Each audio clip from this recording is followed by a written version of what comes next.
Hello and welcome to Finger Thinking, a channel dedicated to analog productivity and creativity tools.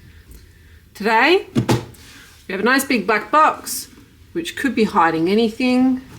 However, it is hiding a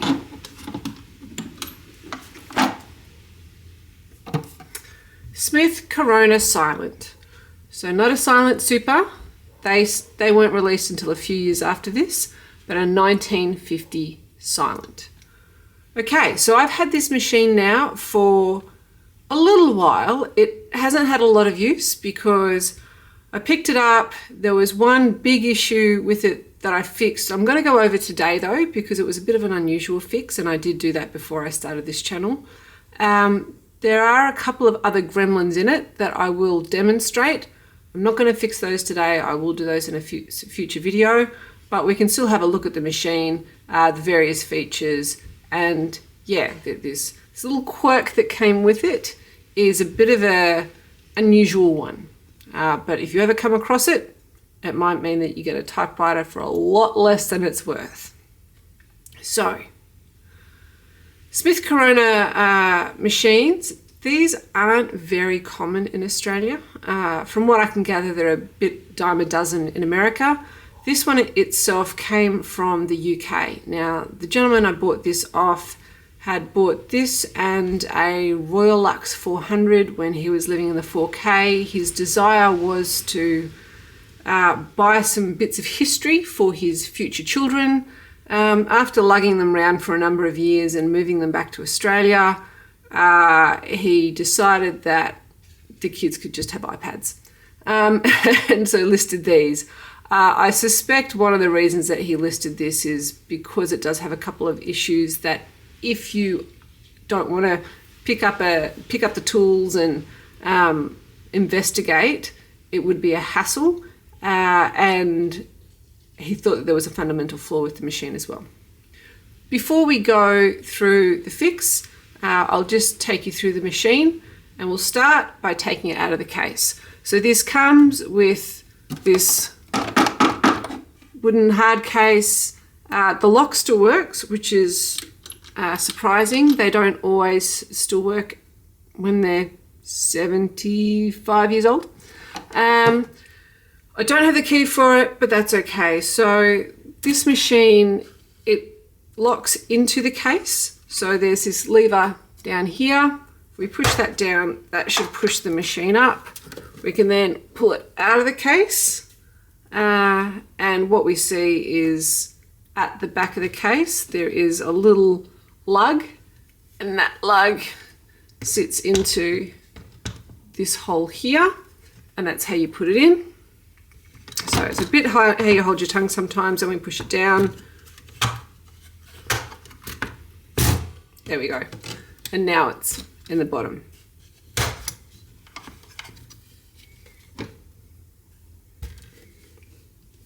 There are a couple of locator plates in the base, and then otherwise it's just a really, really simple case. So the back does come off. If we can see, we have what is a very common, we've got a bar with kind of just a curved plate hooked around it. So this is really, really standard on hard cases, but what's not standard are these little spring-loaded lugs that are there to stop the case just falling off. So if you have, there's a number of other cases that if they don't have these, as soon as you tip the case back, it just falls off. And if you don't want the case to fall off, that's a pain in the bum. So what we'll do, so if you just push that in, and then push that one in, case comes off, really easy. And then if we want to put it back on, we just hook that over the bar.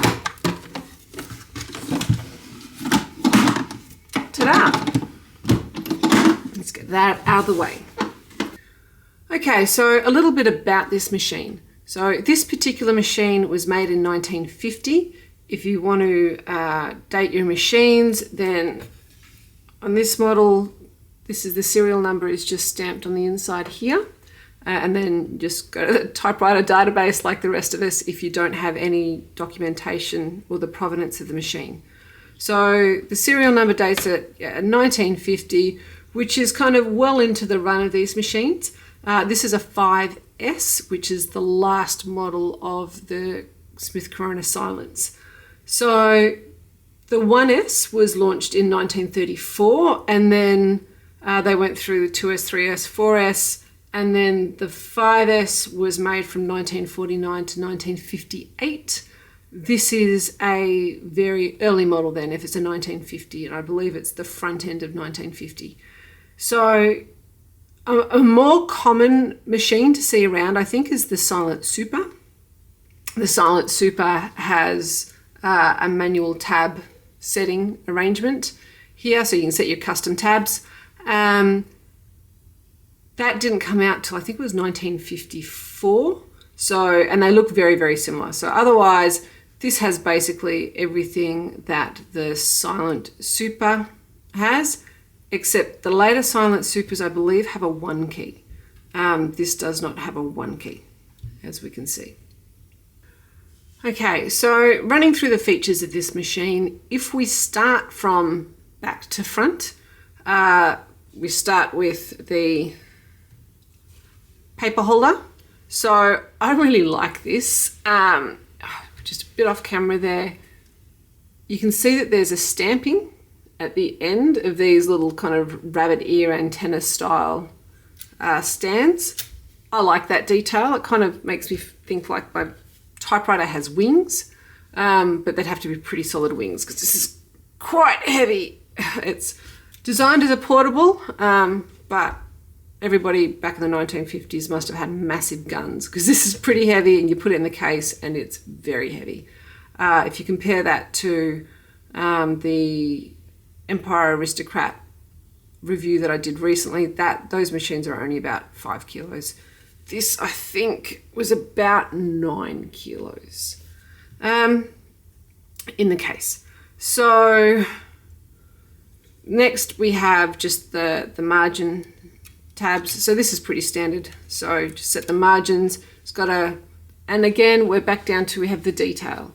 So we can see that the margin tabs have these little red dots in them. So at the center, not necessary. It's just a pretty detail. Okay, so next we have the ruler at the back. There are 2 rulers on this machine. There's one at the back, which is pretty standard. There's another one just here in behind the ribbon lifter. You can see a little bit more of it when you lift the cover up.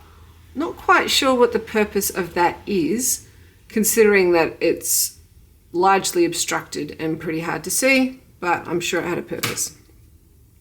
We have the paper bale, and this is quite fancy. It's got 3 rollers on it. It also has this little additional tab for you to lift it up, and it pulls all the way forward. So super fancy for the sake of being fancy, to be completely honest. Okay, so next we have the paper fingers.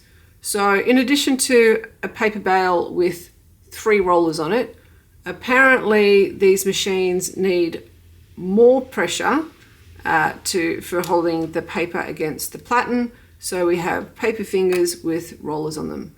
I have these on a couple of other machines. They're not very common. I don't know why, to be honest. When I put an A4 piece of paper in, even with the paper guide set right to 0, it only just hits the edges of the paper. They kind of seem redundant to me, but maybe there was a good reason. If you are aware of a reason, I'd appreciate it. Let me know. The other thing with the paper bale is it is spring-loaded, so a little unusual. Okay, so the carriage itself is pretty standard. We have the carriage release. There's a lever on either side. It moves along quite nicely. It seems to work. There is the paper feed. There is a triple line spacing here.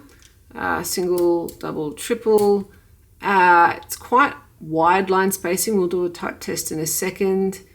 Okay, next I think we'll put some paper in the machine and have a look at how it types and the various functions that come around feeding the paper.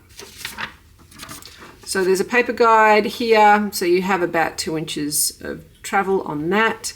I think this one, yeah, this one moves fine. It's not rusted in or anything like that. We'll set it to 0. Got my margins. I typically like them set at about 1, and where I set the right hand margin varies on machine to machine because it depends on how many spaces there are between the bell going off and then hitting the margin. So that can change. So I fed that a little bit crooked. Let's try that again with the other side.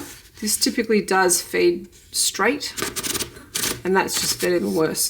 Okay, all right, so we'll just straighten that up. So that's this paper release lever is here. Just pull that forward, straighten that up, which makes it a little bit harder to do, to be honest, because you've got, there we go. And if we just check, yeah, it's pretty straight. We'll feed that through. So as you can see, what I was saying a moment ago, these 2 paper fingers barely fit on the edge of the paper. I don't tend to have issues with the edge of the paper coming up, but I suppose they're nice to look at. So if we start with just typing,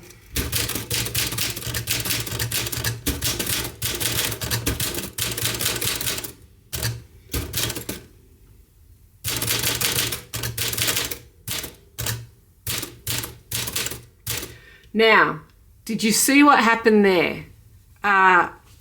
Lift this up. You might have noticed that the carriage, as I was typing, just zoomed along. And so now I have a gap between, I have a space in here that I didn't put, and I have a couple of spaces in the middle of from, and I didn't put them there either. So that is the issue with the machine that I'm not going to fix today. So because of that issue, I haven't had a lot of time typing on this machine, which is a pity because I really like the action. The Smith Coronas are really snappy, and I love a snappy machine. So my understanding is that the escapement kind of jumping is a really common issue with these like all the way through up until kind of the 70s and maybe even the 80s. So I will pull that apart and have a look, but not today. We'll save that for the future. So as you can see, it's quite a nice font. I think this is the Pica font, just based on looking at it, it's 10 characters per inch. The spacing we have on single spacing.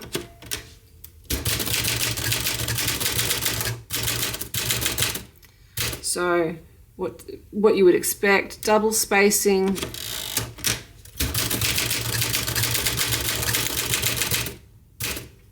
And then triple spacing. Whoops, a daisy. That's quite a long way.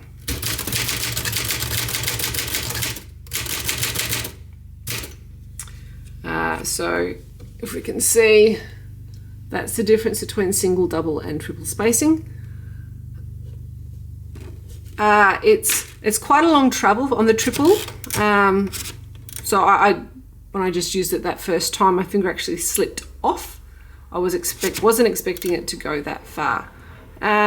With the single spacing, one of the things that's a little unusual is it's just, normally single spacing on machines is actually 2 notches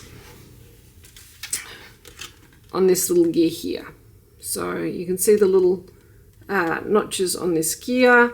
And most machines I have one move, like single line spacing, it will move 2 of those. So you can still move it back half if you want. It might not automatically do half, but you can manually adjust it. But this one, no, 1 is 1, 2 is 2, and 3 is 3. Not 1 is 2, 2 is 3, 3 is 4. Okay. What else have we got? We do have black and red ribbon. So we've got our dual color ribbon selector here. We have a manual ribbon reverse lever. So if I pop this up, That's the other thing. You've got to, this gets in the way. You can't pull the cover up unless the carriage return lever is well out of the way. So the inside of the machine, we have a touch selector over here. So it has 1 through to, or low through to high, and then 2, 3, 4, 5, 6. So there's 7 touches on this machine. I don't know why you would need 7. The most I've seen on any other machine is 5, but there you go. This lever here is the ribbon winder direction. So I have to type from here. So you'll see. At the moment, we've got our spools going clockwise. If I move it the other way, it starts going anti-clockwise. So I haven't played with this machine enough to know how well the automatic ribbon reverse works, or even if it has automatic ribbon reverse. So that switch is there. I have a Remington, I'm sure it's on my Remington letter writer. It also has a manual ribbon reverse lever, but the ribbon does reverse itself. So just a bonus added extra. I kind of put that in the same basket as these finger bails or paper fingers. So that's the basic overview of the machine. It does do, oh, there's another thing. It's got this, whoops-a-daisy. On the side, it has this button on the left platen knob. And what happens is if for some reason you wanted to just do a small adjustment of the paper without, you don't want to use a paper release lever because you don't want it to go on the piss or get crooked. If you pull that knob out, so you can see if I pull that out, and then that allows me to move the paper up and down. But if I want to do a fine adjustment or say a half spacing adjustment or something like that, that's what I can use that for. And then I just, whoops, push it back in and it works like normal again. All right, so now for the troubleshooting and problem solving that I know you all came here for. When I bought this machine, it was listed on Marketplace for $300. They were, this and the Royal Lux, they were listed at $300 each, which was an extraordinary amount of money for a typewriter. I have wanted one of these machines for as long as I've wanted a typewriter. And in Australia, because they're not common, they're really expensive when they do come up, which is not that often.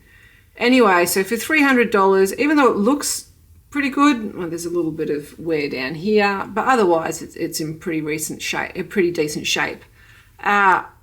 There was still no way in a pink fit that I was going to pay $300 for a typewriter.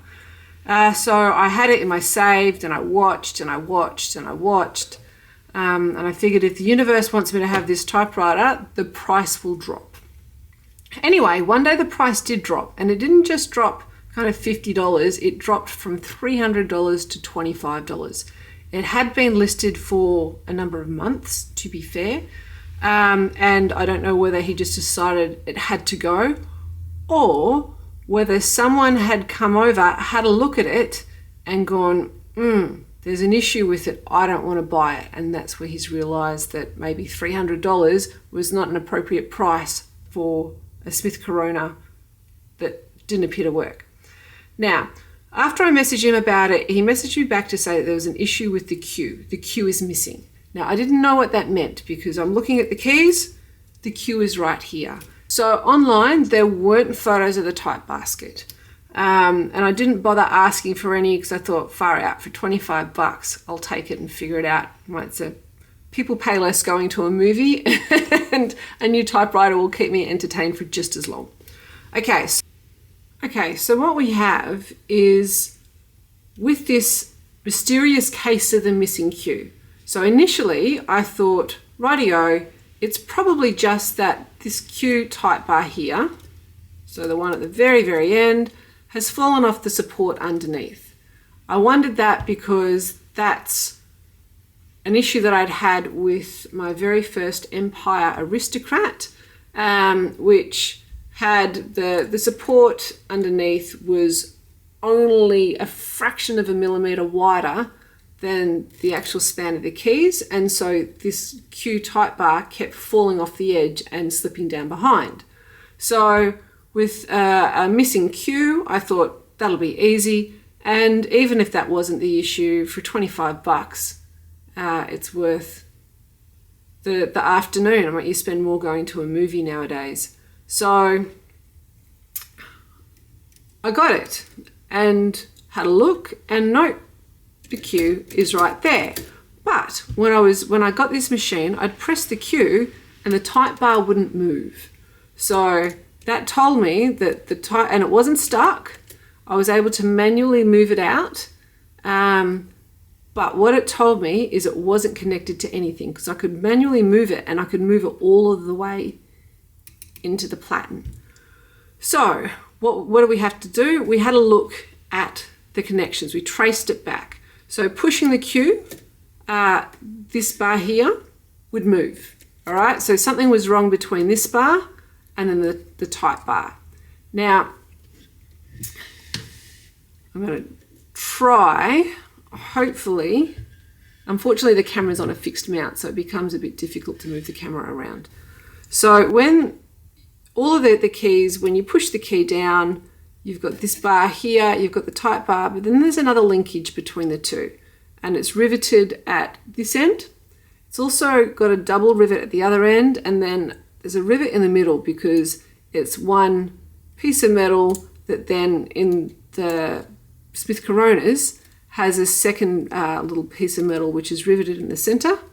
And then what that does is that holds a pin that runs through the end of the type bar. So the type bar has, there's obviously a pin in here in this little housing, and that's the pivot point.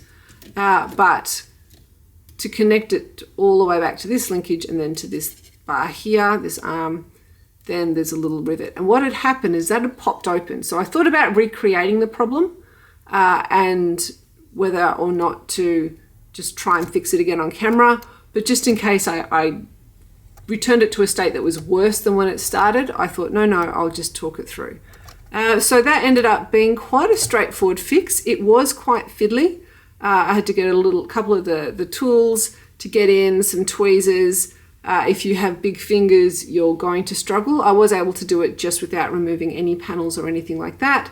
And so just getting in there, I think I did a bit of a twist, stretch to open, managed to pull it up and get it pop onto the end of the type bar, and then I've pushed it down. I've just clamped it down a little bit with some precision pliers.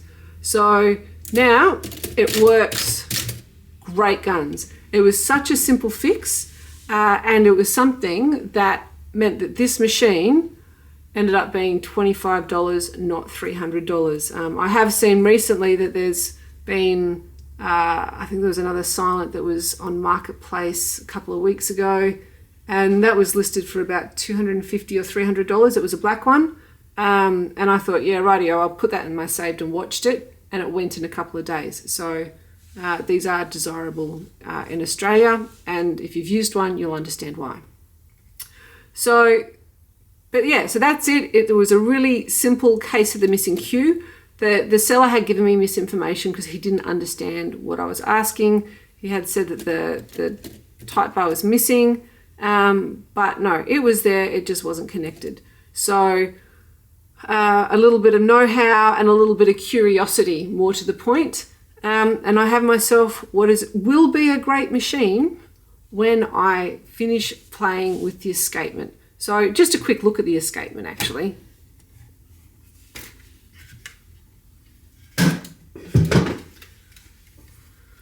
If we turn this machine over, we'll see that this is the escapement here. So there is something wrong with how this engages, and there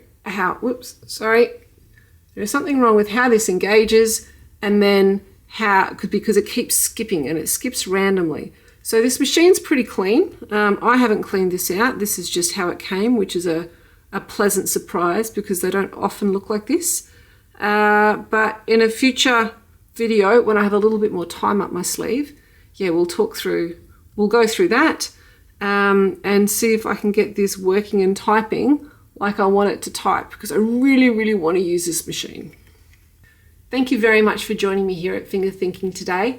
I hope you've enjoyed this video and that it comes in useful.